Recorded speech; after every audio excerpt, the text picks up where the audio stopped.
আরে মিঠু, আরে তোর সারা মুখে রক্ত কেন? স্যার স্যার আমাকে একটা নেকড়ে কামড় দিয়েছিল। গুলটে ভাই তাড়াতাড়ি দরজা বন্ধ করে দাও, ওই নেকড়ে আমাদের স্কুল বন্ধ চলে এসেছে। হ্যাঁ হ্যাঁ আমি এখনই যাচ্ছি। হ্যাঁ তাড়াতাড়ি বন্ধ করে দিয়ে আয়। আল্লাহ, এখন আমরা কি করি? মিঠু তোর বেঞ্চে গিয়ে বয়।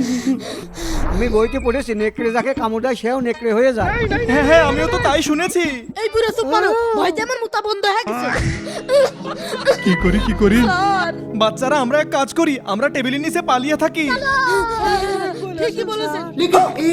এই মিঠু, তোর গলায় এটা কি রে? স্যার কি হলো? মিঠুকে নেকড়ে কামড়িয়ে দিয়েছে। একটু পরেই মিঠু জম্বি হয়ে যাবে। হায় তাহলে এখন কি করি?